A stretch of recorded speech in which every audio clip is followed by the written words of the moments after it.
Hi everyone, welcome to J chemistry.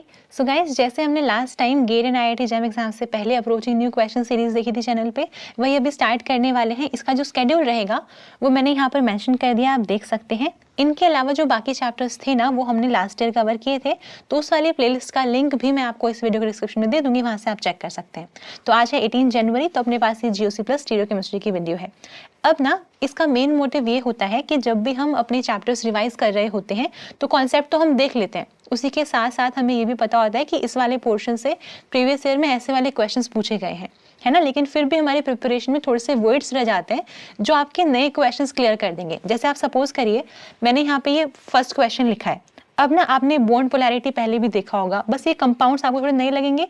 आपको ना exam में ऐसे नए क्वेश्चन मिलते हैं हमेशा, तो वहाँ पर हमारा ब्रेन अप्रोच नहीं कर पाता है। तो इन वाले क्वेश्चंस का मेन यही होता है कि आप थोड़ा सा अप्रोच सीख जाओ और इसी के साथ साथ आपको ये समझ में आए कि क्वेश्चन को प्रॉपर्ली रीड करना है, ऑप्शंस को बहुत ध्यान से देखना है, और नया क्वेश्चन है उसको देख के डरना नहीं है, ठीक है। तो अगर आप इस वाली सीरीज से ये चीज़ें भी डेवलप कर लेना, मतलब फिर ठीक है, आप अच्छा ही स्कोर करेंगे एग्जाम में, ठीक है। तो यहाँ पे रूल सिर्फ इतना रहने वाला है कि आप क्वेश्चन को पहले रीड करेंगे, वीडियो को पॉज करेंगे, खुद से सॉल्व करके देखेंगे और उसके बाद अपना आंसर मैच करेंगे, ठीक है। और बिल्कुल ऑनेस्टली मुझे मार्क्स बताएंगे कमेंट सेक्शन में कि आपके कितने मार्क्स आए इस वाले टेस्ट में। काइंड ऑफ 5 क्वेश्चंस है, देखते हैं आप कितना स्कोर कर पाते हैं। बस कंडीशन इतनी कि क्वेश्चन को बहुत ध्यान से पढ़ना है और मार्क करने से पहले सारे ऑप्शंस में नजर मार लेनी है, ठीक है। स्टार्ट करते हैं। अब ना आप सपोज करो कि आपने अच्छा खासा सिलेबस कवर कर रखा है, लेकिन फिर भी ये वाला क्वेश्चन देख के आपको लगा है कि मुझसे तो नहीं होगा, क्योंकि मैंने इतने कॉम्प्लेक्स स्ट्रक्चर तो देखे नहीं प्रिपरेशन के टाइम पे।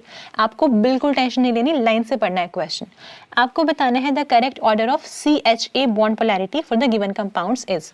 यहाँ पर आते हैं, तो ये अपना कार्बन है, ठीक है, और ये HA हो गया। तो हर एक केस में जो ये कार्बन हाइड्रोजन HA का बॉन्ड है, आपको इसकी पोलैरिटी का ऑर्डर बताना है, सबसे ज्यादा पोलर कौन से वाले केस में है और सबसे कम पोलर कौन सा है, ठीक है। तो ऑर्डर बताना है। अब कैसे पता करेंगे, एक चीज देखो, अगर हम बात कर रहे होते हैं पोलैरिटी की, तो अपना पोलैरिटी निकालने का एज सच कोई फॉर्मूला होता नहीं है। या तो हम इलेक्ट्रोनेगेटिविटी डिफरेंस देख लें, लेकिन वो भी देखने का फायदा नहीं है कार्बन हाइड्रोजन बॉन्ड से सारे केसेस में, है ना। फिर हम एक काम कर सकते हैं कि पोलैरिटी को हम थोड़ा सा रिलेट कर सकते हैं डायपोल मोमेंट से, क्योंकि डायपोल मोमेंट का फॉर्मूला पता होता है हमें, है ना। तो हमें पता है कि डायपोल मोमेंट जो है, जिसको हम म्यू से रिप्रेजेंट करते हैं, वो इक्वल हो जाता है चार्ज सेपरेशन इनटू में डिस्टेंस। यहाँ पे ये चार्ज सेपरेशन है और ये डिस्टेंस है, ठीक है। तो यहाँ पर क्योंकि कार्बन हाइड्रोजन का ही बॉन्ड है, तो चार्ज तो है सच, इतना तो कोई डिफरेंस है नहीं सब में। डिस्टेंस का यहाँ पे मेन रोल रहने वाला है। तो अगर आप ये बता देना कि इन सारे ही केसेस में जो कार्बन HA का बॉन्ड है वो सबसे ज्यादा लॉन्गर किस में है, तो जितना ज्यादा डिस्टेंस होगा उतनी ही ज्यादा डायपोल मोमेंट भी होगी। इसको हम पोलैरिटी से भी रिलेट कर सकते हैं। तो अगर आप इस वाले क्वेश्चन में कुछ भी करके इनका डिस्टेंस फाइंड आउट कर दें कि कौन से वाली बॉन्ड लेंथ ज्यादा है ABCD में से, तो फिर आपका D ज्यादा हो गया, और अगर D ज्यादा है तो फिर आपके डायपोल मोमेंट ज्यादा हो गए, यानी कि पोलैरिटी भी ज्यादा हो गई, ठीक बात है। तो हमें कार्बन हाइड्रोजन A का बॉन्ड लेंथ फाइंड आउट करना है, ठीक है। अब कैसे डिसाइड करेंगे वो हमें देखना है। आपको इतना समझना है कि डिस्टेंस पता कर लेंगे तो फिर डायपोल मोमेंट निकल जाएगी अपनी, यानी कि बॉन्ड पोलैरिटी भी निकाल लेंगे हम। अब देखना, अगर मैं बात करूं यहाँ पे, लेट्स से यहाँ पर आते हैं सबसे पहले, ये कार्बन हाइड्रोजन A का सिग्मा बॉन्ड है, ठीक है। तो ये इसका सिग्मा स्टार रहेगा, है ना। ये इसके जस्ट ऑपोजिट साइड पे इसका सिग्मा स्टार रहेगा, है ना। अब एक चीज देखो, मैंने नाइट्रोजन के साथ हाइड्रोजन लगाया है यहाँ पे, लेकिन फिर भी इस नाइट्रोजन के पास एक लोन पेयर भी होगा, है ना। तो एक नाइट्रोजन के पास एक लोन पेयर है और एक H है। अब क्योंकि लोन पेयर तो बल्कि नहीं होते हैं, अगर हम H और लोन पेयर में से कंपेयर करेंगे तो H का साइज फिर भी थोड़ा सा है कंसिडरेबल, लोन पेयर का तो बिल्कुल नहीं है। यानी कि जब हमें लगाना होगा तो हम H को लगाएंगे इक्वेटोरियल पोजीशन के ऊपर और हम एक्सियल पे दिखाएंगे लोन पेयर को। इतना पॉइंट समझ में आया। ऐसे ही जो ये वाला नाइट्रोजन है, इसके लिए हम H को दिखाएंगे ऐसे इक्वेटोरियल पोजीशन के ऊपर और लोन पेयर को दिखाएंगे ऐसे एक्सियल पोजीशन के ऊपर, ठीक है। सिमिलरली यहाँ पर भी हम इस वाले H को दिखा देंगे यहाँ पे इक्वेटोरियल, और जो इसके लोन पेयर होंगे उनको हम एक्सियल दिखा देंगे। इतना ठीक है। अब देखो, जब भी हम इलेक्ट्रॉन ट्रांसफर की बात कर रहे होते हैं तो वहाँ पे मेन पॉइंट ये होता है कि जो भी ऑर्बिटल्स इंटरेक्ट कर रहे हैं वो आपस में पैरेलल होने चाहिए। जब पैरेलल ऑर्बिटल्स होंगे तो वही आपस में इंटरेक्ट कर सकते हैं, वहीं पे इलेक्ट्रॉन ट्रांसफर हो सकता है। अब देखो जो ये सिग्मा स्टार है ये ऊपर की तरफ है और जो ये नाइट्रोजन का जो एक्सियल वाला लोन पेयर है वो नीचे की तरफ है, तो ये तो यहाँ पे ट्रांसफर कर देता है इलेक्ट्रॉन, बढ़िया तो सिग्मा बॉन्ड है तो मतलब इलेक्ट्रॉन ट्रांसफर नहीं होगा। सिमिलरली ये भी नीचे की साइड है, ये ऊपर की साइड है, तो इलेक्ट्रॉन ट्रांसफर ये भी नहीं कर पाएगा, पैरेलल नहीं, ऑपोजिट हो गई तो, है ना। लेकिन जो ये वाला लोन पेयर है वैसे यहाँ से लेके यहाँ तक डिस्टेंस ज़्यादा है, लेकिन फिर भी अगर हम मान लें कि बहुत ज़्यादा एक्सटेंट तक इलेक्ट्रॉन ट्रांसफर नहीं होगा, लेकिन फिर भी कुछ 1%, 2%, 3-4% अगर हो भी रहा है तो हम ये कह सकते हैं कि इन दोनों का तो कोई चांस नहीं है, क्योंकि ये जस्ट ऑपोजिट है, इसका है क्योंकि इसके पैरेलल है, तो यहाँ पे इलेक्ट्रॉन ट्रांसफर फिर भी हो सकता है क्योंकि डिस्टेंस ज़्यादा है, तो ठीक है एक्सटेंट कम रहेगा लेकिन फिर भी कंसिडरेबल है। तो यहाँ पर हम कह सकते हैं कि आउट ऑफ 3 नाइट्रोजन एटम्स एक नाइट्रोजन है जो यहाँ पे इलेक्ट्रॉन ट्रांसफर में हेल्प कर रहा है, ठीक है। तो यहाँ पे हमें एक नाइट्रोजन मिला। यहाँ पर आते हैं, अच्छा एक और बात, अगर आपको लगे कि इलेक्ट्रॉन ट्रांसफर करने से क्या होगा तो फिर मैं आपको बोलती हूँ कि थोड़ा सा बेसिक देखते हैं। देखो अगर हम बात करते हैं, मैं हमेशा ये बोलती हूँ हाइड्रोजन मॉलिक्यूल की, ठीक है। तो हाइड्रोजन मॉलिक्यूल में क्या होता है, मैंने दोनों तरफ एचएच दिखाए, ठीक है, ऐसे करके, तो ये इनका बॉन्डिंग बनाया मैंने, ये इनका एंटी बॉन्डिंग बनाया सिंपल एमओ के अकॉर्डिंग, है ना। इस तरह से करके हमने दिखा दिया। अब क्या होगा, अब यहाँ पे बॉन्डिंग में 2 इलेक्ट्रॉन्स डाल दोगे, है ना। अगर मैं आपको बोलती हूँ उसका मुझे बताओ बॉन्ड ऑर्डर, क्या बोलोगे, bond order will be equal to half into number of electrons in bonding minus number of electrons in anti bonding. एक भी नहीं है, कितना है 2/2 यानी कि 1 आ गया, दैट मीन्स इसका बॉन्ड ऑर्डर कितना है 1 है, ठीक है। इतना समझ आया। अब आप सपोज करो मैं आपको बोल रही हूँ कि हमने ले लिया H2 माइनस, यानी कि हमने इसके एंटी बॉन्डिंग में 1 इलेक्ट्रॉन डाल दिया, सपोज करो मैंने 1 इलेक्ट्रॉन डाल दिया यहाँ पे। अब अगर आपको निकालना हो बॉन्ड ऑर्डर कितना हो जाएगा, half into number of electrons in bonding minus electrons in anti bonding, कितना आएगा 1/2 यानी कि 0.5। तो हम क्या देख रहे हैं कि जब भी इलेक्ट्रॉन एंटी बॉन्डिंग में जा रहे हैं तो बॉन्ड ऑर्डर डिक्रीज कर रहा है। देखा आपने कि हमने 1 डाला था 0.5 हो गया, अगर मान लो मैं 1 इलेक्ट्रॉन और डाल दूं कितना हो जाएगा bond order, half into bonding में भी 2 हैं और एंटी बॉन्डिंग में भी 2 हैं, ये तो 0/2 यानी कि 0 आ गया। तो हमने देखा कि हम जैसे जैसे इलेक्ट्रॉन्स डाल रहे हैं एंटी बॉन्डिंग के अंदर बॉन्ड ऑर्डर की वैल्यू डिक्रीज करती जा रही है, ठीक है। और बॉन्ड ऑर्डर जो होता है, बॉन्ड ऑर्डर जो है वो इनवर्सली प्रोपोर्शनल होता है किसके, बॉन्ड लेंथ के। बॉन्ड लेंथ की जितना ज्यादा होगा बॉन्ड ऑर्डर, बॉन्ड लेंथ उतनी ही कम होगी। दैट मीन्स हम ये कहना चाह रहे हैं यहाँ पे, क्योंकि बॉन्ड ऑर्डर कम हो रहा है एंटी बॉन्डिंग में डालने से, यानी कि बॉन्ड लेंथ बढ़ रही होगी। तो यहाँ से हमने ये कंक्लूड कर दिया कि जब भी इलेक्ट्रॉन्स एंटी बॉन्डिंग में जाएंगे तो बॉन्ड लेंथ बढ़ेगी। समझ आ गया। तो मेन क्या बोल रहे हैं, जब भी इलेक्ट्रॉन्स गए एंटी बॉन्डिंग के अंदर, एंटी बॉन्डिंग में अगर इलेक्ट्रॉन डेंसिटी बढ़ेगी, अगर इलेक्ट्रॉन डेंसिटी बढ़ेगी तो मतलब क्या होगा, दिस इंप्लाइज जो बॉन्ड लेंथ है वो इंक्रीज करेगी, ठीक है, बॉन्ड लेंथ इंक्रीज करेगी। अगर आप एग्जाम में कंफ्यूज हो भी गए तो आपको पता है ये वाला एग्जांपल आप कंसीडर करके सॉल्व कर लेंगे, है ना। ओके इसलिए मैंने आपको कहा था कि यहाँ पे एक नाइट्रोजन है जिसके लॉन पेयर जो है वो अपनी इलेक्ट्रॉन डेंसिटी डाल रहे हैं उसके एंटी बॉन्डिंग में। अब ना आप में से किसी स्टूडेंट को ये डाउट हो सकता है कि जब इलेक्ट्रॉन डल रहे हैं तो बॉन्ड ऑर्डर तो फिर खत्म हो जाना चाहिए, क्योंकि इसके पास क्या है, लॉन पेयर मतलब 2 इलेक्ट्रॉन्स है ना, तो अगर 2 इलेक्ट्रॉन्स जाएंगे एंटी बॉन्डिंग में फिर तो ये बॉन्ड ब्रेक हो जाना चाहिए था। लेकिन मेन पॉइंट क्या है कि कंप्लीट ट्रांसफर नहीं होता, यहाँ पे पार्शियल ट्रांसफर होता है, इसलिए बॉन्ड ब्रेक नहीं करता, बॉन्ड लेंथ बढ़ती है सिर्फ, ठीक है। ओके तो यहाँ पे एक नाइट्रोजन है देने वाला। आगे चलते हैं, अगर इसकी बात करें तो यहाँ पर इसका सिग्मा स्टार फिर से ये है, यहाँ पे ये इसका सिग्मा स्टार है। अब जो ये वाला नाइट्रोजन है इसके लॉन पर तो ऊपर ही आएंगे, है ना। ऐसे ही जो ये वाला नाइट्रोजन है इसमें हम बोल सकते हैं कि इसके लॉन पेयर ऊपर आएंगे, इसका एक्सियल बॉन्ड ऊपर की तरफ है, और इसका जो ये वाला इक्वेटोरियल है वो हम ऐसे दिखाएंगे, ऐसे करके। जो ये वाला H है नाइट्रोजन का, इसको हमने इक्वेटोरियल में भेज दिया और यहाँ पे दिखा दिया हमने लॉन पेयर। अब देखो सिग्मा स्टार ऊपर है और ये नीचे रह गया, मतलब ये तो पार्टिसिपेट नहीं करेगा। लेकिन जो ये वाला नाइट्रोजन है इसका जो ये नॉन बॉन्डिंग इलेक्ट्रॉन्स हैं ये यहाँ पे ट्रांसफर हो सकते हैं, और ऐसे ही जो ये वाला नाइट्रोजन है इसके भी यहाँ पे आराम से ट्रांसफर हो सकते हैं क्योंकि पैरेलल है। समझ पा रहे हैं आप। तो यहाँ पैरेलल होने की वजह से क्या इलेक्ट्रॉन ट्रांसफर होगा।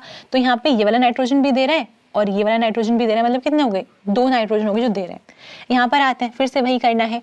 इसके लॉन पेयर यहाँ पर है, इसका सिग्मा स्टार यहाँ पर है जैसे इसके पैरेलल, है ना, तो इलेक्ट्रॉन ट्रांसफर हो जाएगा यहाँ पे। इसके H को हम लगाएंगे इक्वेटोरियल पे, इसका एक्सियल नीचे रह जाएगा तो ये ट्रांसफर नहीं कर पाएगा। इसका हमने इक्वेटोरियल यहाँ पे लगाया और यहाँ पे एक्सियल है इसका, ये भी नीचे रह गया, ये भी ट्रांसफर नहीं कर पाएगा। ठीक है, तो यहाँ पर हमने देखा कि ये भी ट्रांसफर नहीं कर पा रहा, सिर्फ एक ही नाइट्रोजन इलेक्ट्रॉन ट्रांसफर कर रहा है, मतलब हमने 1 लिख दिया। यहाँ पर आते हैं, इस वाले केस में ये इसके लोन पेयर, इसका इक्वेटोरियल यहाँ पर, इसका एक्सियल यहाँ पर। ठीक है, और इसका यहाँ पे ऐसे, और ये इसका एक्सियल। ठीक है, और यहाँ पर क्या अपने पास सिग्मा स्टार। तो अभी तक समझ गए होंगे कि जो ये सिग्मा स्टार है इस बार ये सबके पैरेलल है, यहाँ से भी इलेक्ट्रॉन आएंगे, यहाँ से भी आएंगे, यहाँ से भी आएंगे, मतलब इस वाले केस में तो तीनों नाइट्रोजन इलेक्ट्रॉन दे रहे हैं अपने, है ना। तो अगर हमें ऐसे देखना हुआ तो मैक्सिमम जो इलेक्ट्रॉन डेंसिटी है सिग्मा स्टार में वो कहाँ पर है, डी वाले केस में। अगर हम इलेक्ट्रॉन डेंसिटी की बात करेंगे, किसमें हम बात कर रहे हैं इलेक्ट्रॉन डेंसिटी की, in sigma star of CHA bond, तो इस वाले केस में डी में मैक्सिमम है इलेक्ट्रॉन डेंसिटी क्योंकि 3 दे रहे हैं, और यहाँ पे बी में उसके बाद इन दोनों में कैसे डिसाइड करेंगे। देखो यहाँ पर भी एक नाइट्रोजन देने वाला है, यहाँ पर भी एक नाइट्रोजन देने वाला है, लेकिन डिस्टेंस की बात देखो, ये जस्ट इसके नेक्स्ट वाले कार्बन पे है, स्पेस में पास में है ये, तो ज़्यादा अच्छे से ट्रांसफर कर पाएगा। और जैसे मैंने यहाँ पे बोला था कि दे तो देगा लेकिन एक्सटेंट कम रहेगा, क्योंकि देखो कार्बन दूर है, ये नाइट्रोजन से इस वाले कार्बन से दूर है ना, तो डिस्टेंस ज़्यादा होने की वजह से प्रॉपरली नहीं दे पाएगा, यानी कि उतना एक्सटेंट तक नहीं दे पाएगा जितना ये वाला दे देगा। इसलिए सी में ज़्यादा है और ए में सबसे कम है। तो ये हमने कहा है इलेक्ट्रॉन डेंसिटी का ऑर्डर है। तो अगर इलेक्ट्रॉन डेंसिटी जिसमें ज़्यादा होगी तो फिर क्या होगा, बॉन्ड लेंथ बढ़ेगी, यानी कि डी वाले केस में ही ज़्यादा है, यानी कि डायपोल मोमेंट या फिर पोलैरिटी डी की ही मैक्सिमम होगी, तो फिर ये वाला ऑर्डर रहेगा। इसीलिए जो ऑप्शन डी है वो रहेगा अपना करेक्ट आंसर। आपको समझ आया? ठीक है, अच्छा ठीक है। इसके अलावा ना एक कन्फ्यूजन और हो सकती है, बहुत सारे स्टूडेंट्स को हो जाती है कई बार। देखो अगर मैंने ये ऐसे बनाई ना चेयर फॉर्म, तो आप ध्यान रखो एक्सियल कैसे ड्रॉ करते हैं, ऐसे, ये एक्सियल पोजीशंस हैं। ठीक है, 3 ऊपर और 3 नीचे, ध्यान से देखो ऐसे ऐसे। ठीक है, और जो हमें इक्वेटोरियल बनानी है, एक ऐसे, एक ऐसे, एक ऐसे और एक ये ऐसे। आप समझ रहे हैं, इधर एम बन रहा होता है, देखो ये एम बना है इधर। ठीक है, हालांकि बहुत बेसिक है बट फिर भी कई बार कंफ्यूजन हो जाती है, तो अगर इस वीडियो से क्लियर हो रही है अच्छी बात है। ठीक है, तो ये अपना एम हो गया और यहाँ से डब्ल्यू बनता है, ऐसे यहाँ से डब्ल्यू बनता है। ठीक है, इतना क्लियर हुआ? तो इस तरह से दिखाते हैं हम, है ना। बस ऑप्शन डी रहेगा इसका आंसर। आगे देखते हैं। ओके, ये वाला क्वेश्चन है तो इजी, लेकिन थोड़ा सा आपको कॉन्सेप्ट लगाना पड़ेगा। IIT जैम वाले स्टूडेंट्स भी और गेट वाले दोनों ही स्टूडेंट्स के लिए इंपॉर्टेंट है, ये क्वेश्चंस आ सकते हैं आपके एग्जाम्स में। आपसे पूछा गया है the relationship between the products of the following reaction is. पहले तो वीडियो को पॉज कर दो, खुद से सॉल्व करके देखो, आंसर लगा लो, उसके बाद सोल्यूशन देखना। ठीक है, तो यहाँ पर हमारे पास हमें ऐड करके दिया है मेटा CpBA। ये क्या होता है, मेटा क्लोरो परबेंजोइक एसिड। ठीक है ना, मतलब क्या है, ये एक ऑक्सीडाइजिंग एजेंट है, ऑक्सीडाइजिंग एजेंट है। ओके, तो अगर ऑक्सीडाइजिंग एजेंट है तो ऑक्सीडेशन कराएगा, है ना, सिंपल सी बात है। ऑक्सीडेशन किसका कराएगा, मेन पॉइंट ये है, अगर मैंने यहाँ पे कहीं लिखा होता कि सपोज करो कि पाई बॉन्ड है ऐसे करके, और इसमें मैंने डाल दिया होता मेटा CpBA, आप इसको ऑक्सीडाइज करके यहाँ पे इपोक्साइड बना देते, है ना। लेकिन यहाँ पे क्या है, कोई भी हमें दिख ही नहीं रहा, ऐसा कोई डबल बॉन्ड, ऐसा कुछ सीन। तो आपको ध्यान रखना है, जो हमारे पास ऑक्सीडाइजिंग एजेंट्स होते हैं ना, उनका एक काम और होता है, अगर हमारे पास जो भी सबस्ट्रेट गिवन है उसमें कोई भी हेटेरो एटम प्रेजेंट है, ध्यान से समझना, आ जाता है ये कई बार ऐसे, कहीं और यूज हो जाएगा, कॉन्सेप्ट समझो। अगर कोई हेटेरो एटम अवेलेबल है और हेटेरो एटम के पास अगर लोन पेयर्स भी हैं, तो उस वाले केस में ये हेटेरो एटम को ही ऑक्सीडाइज कर देता है, चाहे मेटा CpBA हो या फिर कोई और ऑक्सीडाइजिंग एजेंट हो। तो अगर हमारे पास हमें मिल गया सबस्ट्रेट के अंदर कोई भी हेटेरो एटम जिसके पास लोन पेयर हो, लोन पेयर इंपॉर्टेंट है, ठीक है, तो अगर किसी भी हेटेरो एटम के पास अगर लोन पेयर अवेलेबल होंगे तो फिर ये उसको ऑक्सीडाइज कर देता है। कैसे ध्यान रख सकते हैं आप ये वाली चीज, देखो अगर मैं आपसे पूछूं ऑक्सीडेशन क्या होता है इन टर्म्स ऑफ इलेक्ट्रॉन्स, आप क्या कहोगे, लॉस ऑफ इलेक्ट्रॉन्स ऑक्सीडेशन होता है, गेन ऑफ इलेक्ट्रॉन्स रिडक्शन होता है। तो मैंने क्या कहा, हेटेरो एटम के पास लोन पेयर्स होने चाहिए ताकि वो डोनेट कर पाए उनको, ठीक है, तो लोन पेयर्स होने चाहिए उसको डोनेट कर पाए। तो ऐसा हेटेरो एटम जब भी होगा जिसके पास लोन पेयर्स होंगे उसको ऑक्सीडाइज कर पाएंगे ऑक्सीडाइजिंग एजेंट्स। समझ आया, वेरी नाइस। देखते हैं आगे अभी। तो यहाँ से ये मतलब हुआ कि जो सल्फर है इसके पास तो 2 लोन पेयर हैं, ऑक्सीजन फैमिली का ही ये है ना, यानी कि इसका ऑक्सीडेशन हो सकता है। अब देखो यहाँ पे इथाइल लगा हुआ है, प्लेन में ही है, यहाँ पे मिथाइल लगा हुआ है, ठीक है। अब देखो मान लो मैंने इस वाले लोन पेयर का, एक्चुअल में क्या होगा, एक लोन पेयर डैश पोजीशन पे होगा, एक वेज पे, क्योंकि ज्योमेट्री तो टेट्राहेड्रल है ना इसकी। अभी स्टार्टिंग में ऐसे है, इस तरह से करके। अब जब मेटा CPB आएगा वो दो काम कर सकता है, या तो वो ये करे कि बैक साइड से आ जाए। अगर बैक साइड से आएगा तो जो वेज वाला लोन पेयर है वो तो वैसे का वैसे रहेगा, लेकिन डैश पे क्या आएगा, ऑक्सीजन एटम आ जाएगा, फिर ऐसे हो गया ऑक्सीडेशन। या फिर क्या हो सकता है कि जो ऑक्सीजन है वो फ्रंट से अटैक कर दे, यानी कि यहाँ पे ऑक्सीजन आ जाए, O- कह लो, और यहाँ पे डैश पे लोन पेयर वैसे क्या वैसे रहे।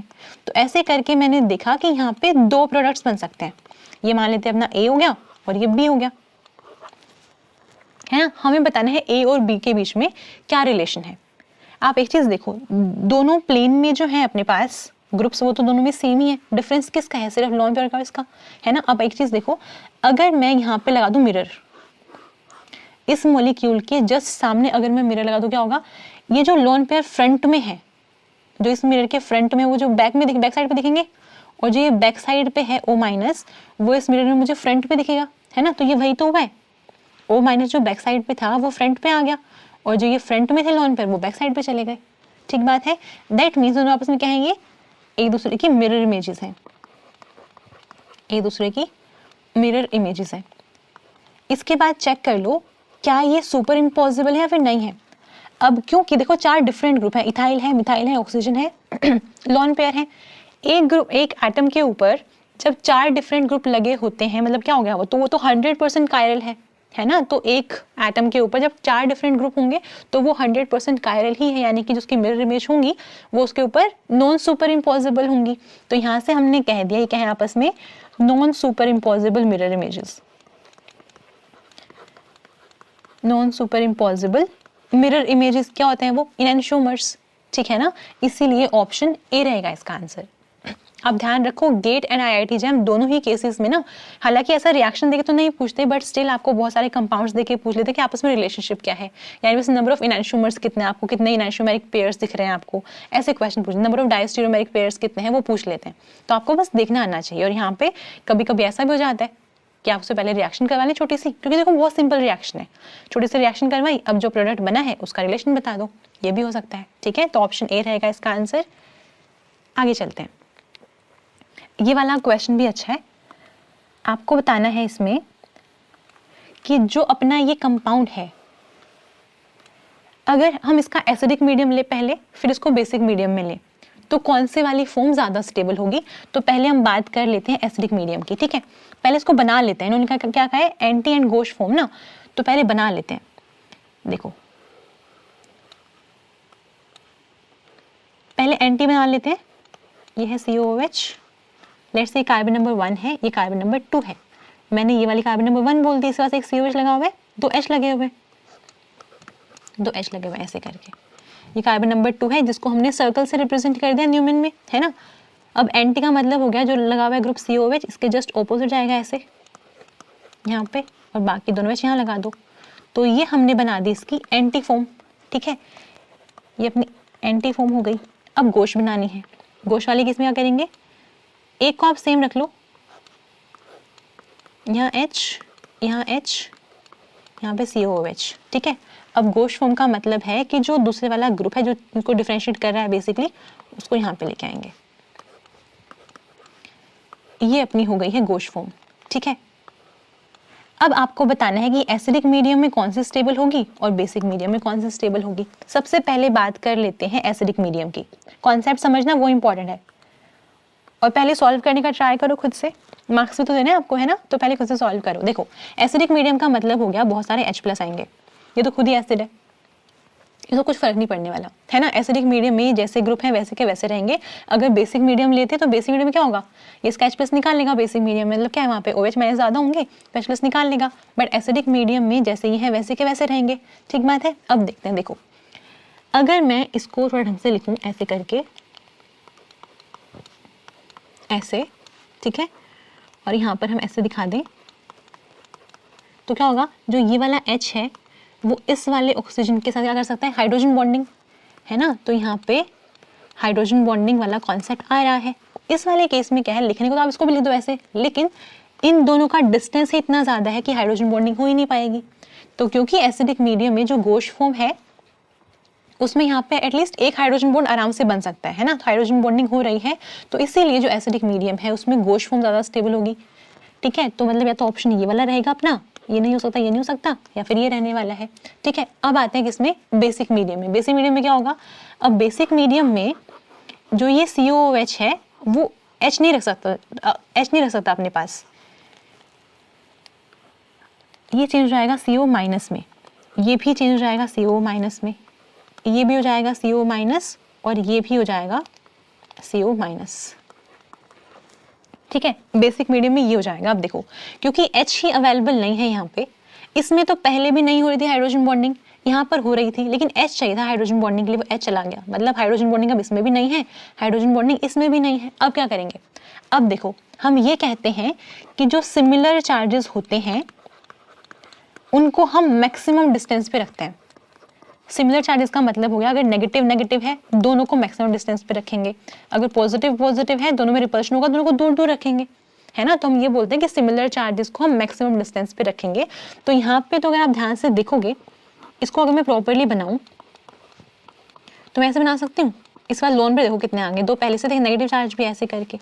इस वाले केस में भी अगर हम ऐसे भी दिखा दें तो यहाँ पे भी इलेक्ट्रॉन डेंसिटी ज़्यादा हो गई है अभी, है ना। तो क्या होगा, नेगेटिव नेगेटिव चार्ज में रिपल्शन होगा, रिपल्शन होने की वजह से स्टेबल नहीं रहेगी गोश फॉर्म, तो इससे बेटर तो ये है, हालांकि नेगेटिव चार्जेस है बट मैक्सिमम डिस्टेंस पे है। तो बेसिक मीडियम में एंटी फॉर्म ज़्यादा स्टेबल हो जाएगी, गोश ये रिपल्शन की वजह से स्टेबल नहीं हो पाएगी। ठीक है, तो बेसिक मीडियम में एंटी ज़्यादा स्टेबल है, इसीलिए ऑप्शन डी रहेगा इसका आंसर।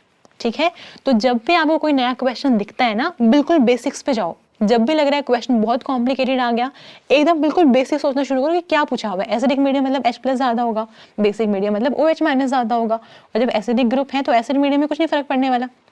लेकिन अगर बेसिक मीडियम हुआ तो फिर वो निकाल लेगा इसका H+, है ना। तो जब भी लगे क्वेश्चन डिफिकल्ट है तो उस वाले केस में आपको बिल्कुल बैक टू बेसिक्स, बिल्कुल जीरो से स्टार्ट करने कि क्या सिंपल चीज़ें क्या होती है, तो कॉम्प्लिकेट नहीं करना। ठीक है, आगे चलते हैं। ये वाला क्वेश्चन ध्यान से करना क्योंकि MSQ है। अब ना एक चीज़ मैंने आपको पहले भी बहुत बार बताई है, फिर से बताती हूँ। देखो, MSQ का मतलब होता है मल्टीपल सेलेक्ट क्वेश्चन, यानी कि इसमें 1 और मोर देन 1। हमें ना हमेशा लगता है कि MSQ अगर है तो एक से ज़्यादा ऑप्शंस ठीक होंगे, लेकिन इसका मतलब ये होता है कि ऑप्शन एक भी ठीक हो सकता है और एक से ज़्यादा भी ठीक हो सकते हैं। तो एक बार ऐसा हुआ है पहले भी एग्जाम में, और अभी भी हो सकता है आगे, कि MSQ क्वेश्चन है लेकिन सिर्फ एक ही ऑप्शन ठीक है। मल्टीपल सेलेक्ट का मतलब होता है कि एक या फिर एक से ज़्यादा ऑप्शंस ठीक हो सकते हैं। तो जब भी आपको लगे कि सिर्फ एक ही ऑप्शन ठीक हो रहा है, तो सिर्फ ये सोच के कि MSQ में सिर्फ एक ही ऐसे ठीक होगा, हम ही कुछ गलती कर रहे हैं, ऐसे मत सोचना। अगर आप 100% श्योर है कि सिर्फ एक ही ऑप्शन ठीक है तो एक ही लगा के आना, क्योंकि MSQ का मतलब है एक या फिर एक से ज़्यादा ऑप्शंस ठीक हैं। और कई बार ABCD सारे भी ठीक होते हैं और कई बार सिर्फ एक ही ठीक होता है। तो आपको ध्यान रखना है 1 और more than 1 can be correct. ठीक है ना, अब स्टार्ट करो। Which of the following solution or solutions will be optically active? Question को बहुत ध्यान से पढ़ना है, ठीक है। इनमें से कौन सा ऑप्टिकली एक्टिव होगा? इनएंशियोमेरिक एक्सिस की टर्म्स में आपको दे रखा है। ऐसा क्वेश्चन आज तक एग्जाम में आया नहीं है, न्यूमेरिकल की फॉर्म में पूछते हैं, बट इसको ऐसे स्टेटमेंट की फॉर्म में भी पूछा जा सकता है। आपको कॉन्सेप्ट पे ध्यान देना है, ठीक है। अब इस क्वेश्चन को सॉल्व करने के लिए आपको एक सिंपल सी चीज पता होनी चाहिए कि इनएंशियोमेरिक एक्सिस, जिसको मैं ई से रिप्रेजेंट कर रही हूँ, plus racemic is equal to 100%। ये एक बहुत ही सिंपल सा बेसिक सा फॉर्मूला है, आपको आता भी होगा, है ना, ये आपको पता है। अब देखो, अगर हम बात करते हैं, पहले ऑप्शन ए की बात कर लेते हैं, 90% इनएंशियोमेरिक एक्सेस है, यानी कि ये तो हो गई 90%, प्लस में रेसिमिक इज इक्वल टू 100%। ठीक है, इतना। अब मेरी एक चीज समझना, अगर मैं आपको बोल रही हूँ कोई सोल्यूशन है यहाँ पे, मान लो मैंने बोल दिया रेसिमिक है, रेसिमिक का मतलब क्या होता है? रेसिमिक का मतलब होता है कि इसमें 2 इनएंशियोमर्स रहे होंगे, है ना। सिंपल लैंग्वेज में हम बोल सकते हैं कि इसमें 2 इनएंशियोमर्स रहे होंगे, ए एंड बी। अब क्योंकि इनएंशियोमर्स हैं ये, तो क्या होगा, ए अगर लाइट को, प्लेन पोलराइज लाइट को इस वाले डायरेक्शन में रोटेट करेगा इतना, तो बी क्या करेगा, बी उसको उतना ही रोटेट करेगा लेकिन ऑपोजिट डायरेक्शन में। तो मतलब क्या हुआ, ऑप्टिकली इनएक्टिव हो गया ये मिक्सचर पूरा, ऑप्टिकली इनएक्टिव हो गया। ठीक है, क्योंकि जितना रोटेट करेगा वो रोटेशन मेजर कर पाएगा ना इंस्ट्रूमेंट। तो मेन पॉइंट क्या होता है, जो एनेंटियोमर्स होते हैं, अगर मान लो ये उसको 72 डिग्री से रोटेट कर रहा है तो ये इसको प्लस 72 डिग्री से रोटेट कर देगा। ओवरऑल तो सेम ही रहा। मैं बोल रही हूँ एक को पकड़ के इस तरफ कर दिया, उसने वापस पकड़ के इस तरफ कर दिया, ओवरऑल तो वापस यहीं पे आ गया। ठीक है ना। तो बेसिकली जब भी रेसमिक मिक्सचर बनेगा, मतलब क्या हुआ, रेसमिक का मतलब हो गया कि उसमें दो एनेंटियोमर्स हैं और दोनों ही इक्वल क्वांटिटी में प्रेजेंट है, तब इसको हम रेसमिक बोल रहे हैं। अब जितना एक घुमा रहा है एक डायरेक्शन में, दूसरे वाला उसको ऑपोजिट डायरेक्शन में घुमा रहा है, तो ओवरऑल कुछ भी नहीं हुआ, लाइट को रोटेट किया ही नहीं, तो वो हो गया ऑप्टिकली इनएक्टिव। ठीक है। तो अगर कोई सोल्यूशन 100% रेसमिक है, इसका मतलब क्या हुआ कि उसमें 50% आर है और 50% एस है। ठीक है। अब यहाँ पर देखो, अगर मैं निकालूं यहाँ पे रेसमिक कितना आएगा, यहाँ से आ जाएगा रेसमिक 10%, कि 10% रेसमिक, इसका क्या मतलब हुआ कि 5% इसमें अगर आर है तो बाकी का 5% क्या है, एस है। ठीक है, ये मीनिंग हुआ इसका। अब देखो, हमने कहा रेसमिक तो सिर्फ इतना ही है, दैट मीन्स जो इस वाले सोल्यूशन का 10% है वो तो लाइट को यहाँ वहाँ घुमा के बिल्कुल वैसे छोड़ रहा है, यानी कि वो तो है इनएक्टिव। लेकिन ये जो 90% है ये तो 90% इनएंटियोमेरिक एक्सेस है। अब यहाँ पे ना आर और एस मेंशन नहीं किया हुआ, लेकिन मान लो मैंने बोल दिया कि आर है, 90% आर में है इनएंटियोमेरिक एक्सेस, तो क्या होगा, ये जो रेसमिक वाला 10% था इसके तो 5 एक दूसरे को कैंसिल कर रहे हैं, बट ये तो वैसे का वैसे है, आर फॉर्म अगर है तो 90% तो आर प्रेजेंट है यहाँ पे। अगर मान लो मैं आपसे पूछूं टोटल आर कितना है, तो 90 यहाँ से और 5 यहाँ से, टोटल आर हो गया 95% और टोटल एस हो गया कितना, 5%। तो जो ये 5% एस है वो इसकी 5% रोटेशन को खत्म कर सकता है, बट 90% तो बचेगा, यानी कि ये तो ऑप्टिकली एक्टिव है, तो हमने ऑप्शन ए मार्क कर दिया। अब अगर हम बात करें ऑप्शन बी की, तो यहाँ पे 0% इनएंटियोमेरिक एक्सेस है। तो अगर इनएंटियोमेरिक एक्सेस 0% है, दैट मीन्स क्या हुआ, रेसमिक है वो 100%। ठीक है। और अगर रेसमिक 100% है तो क्या मतलब हुआ इसका, अगर 100% रेसमिक है तो मतलब इसको हाफ हाफ कर दो, इसमें 50% आर रहा होगा और 50% एस रहा होगा। तो अगर दोनों की परसेंटेज सेम सेम है फिर तो वही होगा, अगर आर ऐसे घुमाएगा एस वापस ऐसे घुमा देगा, यानी कि ऑप्टिकली इनएक्टिव हो गया। तो मतलब ये तो नहीं है, ये तो ऑप्टिकली इनएक्टिव है, आपसे एक्टिव पूछा है। आगे आते हैं 100% इनएंटियोमेरिक एक्सेस। तो अगर यहाँ पे 100 आ गया, रेसमिक कितना होगा, रेसमिक विल बी 0, रेसमिक 0% है। इसका क्या मतलब हुआ कि इक्वल अमाउंट कुछ भी नहीं है, जो भी है 100% एक ही इनएंटियोमर, मान लो आर है, तो अगर 100% आर है तो फिर वो सॉल्यूशन कैसे हुआ, वो तो प्योर फॉर्म हो गई। फिर तो यहाँ पे सिर्फ एक ही कंपाउंड प्रेजेंट है, दो इनएंटियोमर्स है ही नहीं। ठीक है, ये तो प्योर है, या तो प्योर आर होगा या फिर प्योर एस होगा। ठीक है, तो मतलब ये तो ऑप्टिकली एक्टिव होना ही है। यहाँ पर आते हैं 50% इनएंटियोमेरिक एक्सेस। अगर इनएंटियोमेरिक एक्सेस 50% है, अगर ये 50% है तो रेसमिक कितना होगा, 100 - 50 यानी कि 50। 50% रेसमिक का मतलब हो गया, हाफ हाफ कर दो फिर से, कि 25% आर रहा होगा इसके अंदर और 25% एस रहा होगा। ठीक है इतना। अब जो ये 50% रेसमिक है ये तो एक दूसरे के रोटेशन को कर रहा है कैंसिल, लेकिन फिर भी इसमें 50% क्या बचा हुआ है, कोई भी एक फॉर्म तो है। मान लो ये आर ही है सपोज, तो अगर आर है तो आर कितना होगा टोटल, 50 + 25 यानी कि 75। ठीक है, इसमें 75% आर होगा और 25% एस होगा। तो जो ये 25% है इसके 25 को कैंसिल कर सकता है, जो कि कर रहा है रेसमिक में, लेकिन जो बाकी का 50 है वो कितना, वो तो प्योर है, वो तो आ रही है, मतलब उसकी रोटेशन आएगी इंस्ट्रूमेंट में, मतलब ये भी क्या होगा, ऑप्टिकली एक्टिव हो गया। तो इस वाले केस में option A, C and D are correct. ठीक है, आगे चलते हैं। ओके, वीडियो पोज करनी है आपको और खुद से सॉल्व करने का ट्राई करना है। क्वेश्चन ईजी है लेकिन थोड़ा सा दिमाग लगेगा, सोच के करना और डरना नहीं है क्वेश्चन देख के, आपको आता है। In the given reaction ring A is reduced in comparison to B because. देखो, पहली बात तो रिएक्शन अब बहुत ही पॉपुलर है। अगर आप देख के पहचान गए हैं कि जब सोडियम इन लिक्विड अमोनिया होता है क्या होता है, बर्च रिडक्शन। अगर नहीं भी पहचान पाए तो भी कोई बात नहीं, इस क्वेश्चन पे कोई फर्क नहीं पड़ेगा। जितनी आपको इन्फॉर्मेशन चाहिए वो क्वेश्चन के स्टेटमेंट में ही दे रखी है मैंने।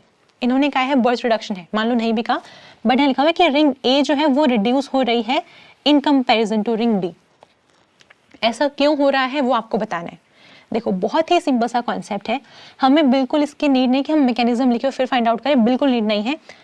हमें पता है कि अगर हम इलेक्ट्रॉन्स की बात करें, अगर हम इलेक्ट्रॉन्स के टर्म्स में देखें तो रिडक्शन का मतलब होता है गेन ऑफ इलेक्ट्रॉन। हम पूरी इलेक्ट्रोकेमिस्ट्री इसी कॉन्सेप्ट पर पढ़ रहे होते हैं। रिडक्शन मतलब क्या, गेन ऑफ इलेक्ट्रॉन, कैथोड पे होगी रिडक्शन, है ना। ऐसे ही ऑक्सीडेशन मतलब क्या होता है, ऑक्सीडेशन मतलब होता है लॉस ऑफ इलेक्ट्रॉन।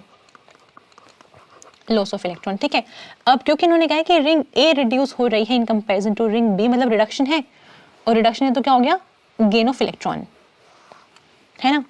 अब देखो, अगर मैं आपसे वैसे पूछूं, क्वेश्चन को भूल जाओ, अगर मैं आपसे वैसे पूछूं कि ए और बी में से अगर दोनों में से किसी एक रिंग को इलेक्ट्रॉन मिल सकते हैं तो ज्यादा इलेक्ट्रॉन्स कौन सी वाली रिंग लेना चाहिए, आप क्या बताओगे। आप ये कहोगे कि देखो हमें बेसिक केमिस्ट्री से ये पता है कि जो OH है ना, ऑक्सीजन के पास है लोन पेयर्स, और ये लगाएगा +m, और +m लगा के ये अपनी इलेक्ट्रॉन डेंसिटी इस वाली रिंग में दे रहा है। तो यहाँ से मैं देख के समझ में आ रहा है कि जो रिंग बी है ना, उसके ऊपर OH ग्रुप लगा हुआ है और वो इलेक्ट्रॉन डोनेटिंग ग्रुप है, +m से इलेक्ट्रॉन डेंसिटी देगा। तो अगर हम बात करें कौन से वाले रिंग ज्यादा इलेक्ट्रॉन रिच है, तो हम ये बोल देंगे जो रिंग बी है ना, उसमें इलेक्ट्रॉन डेंसिटी ज्यादा है, रिंग बी के पास इलेक्ट्रॉन डेंसिटी ज्यादा है। समझ गए ना, ये तो सिंपल है। तो अगर ring B already electron rich है तो वो और इलेक्ट्रॉन लेना क्यों चाहेगी, नहीं चाहेगी, क्योंकि ए के पास कंपैरेटिवली इलेक्ट्रॉन डेफिशिएंसी है बी के कंपैरिजन में, तो रिंग ए ही इलेक्ट्रॉन लेना चाहेगी। इतना समझ आया। तो अगर रिंग ए इलेक्ट्रॉन लेना चाहेगी तो फिर रिंग ए ही रिड्यूस होगी। ये होता है बेसिक कॉन्सेप्ट जो हम जनरली पूरी केमिस्ट्री में यूज कर रहे होते हैं कि आप इलेक्ट्रॉन डेंसिटी फाइंड आउट कर लो, उसके बेसिस पे बता देना। ठीक है, मान लो अगर मैंने यहाँ पे OH के प्लेस पे NO2 ग्रुप लगा दिया होता, क्या करता है NO2, अपनी तरफ इलेक्ट्रॉन डेंसिटी विड्रॉ करता। अब क्योंकि रिंग बी के ऊपर लगाया है मैंने NO2, तो इस वाले रिंग की इलेक्ट्रॉन डेंसिटी विड्रॉ कर लेगा, इसकी वैसे के वैसे रहेगी। तो हम बोलेंगे कंपैरेटिवली जो रिंग बी है वो इलेक्ट्रॉन डेफिशिएंट हो गई, तो जो भी रिंग इलेक्ट्रॉन डेफिशिएंट होगी वही रिड्यूस होगी, यानी कि वही इलेक्ट्रॉन्स लेगी। तो अगर यहाँ पे NO2 ग्रुप यानी कि कोई भी इलेक्ट्रॉन विड्रॉइंग ग्रुप लगा होता फिर तो रिंग बी रिड्यूस होती, बट इस वाले केस में क्योंकि OH ग्रुप लगा हुआ है तो फिर रिंग बी तो इलेक्ट्रॉन रिच हो गई, रिंग ए कंपैरेटिवली इलेक्ट्रॉन डेफिशिएंट हो गई, मतलब रिंग ए रिड्यूस होगी। इन्होंने ये बता दिया, मैंने पूरी कहानी सुनाई आपको, बट उन्होंने पहले से लिख के दिया हुआ है, मैंने क्वेश्चन है मैंने लिख के दिया हुआ है। तो यहाँ पे जो रिंग ए है वो रिड्यूस हो रही है in comparison to ring B. आपको बताना कि ऐसा क्यों हुआ।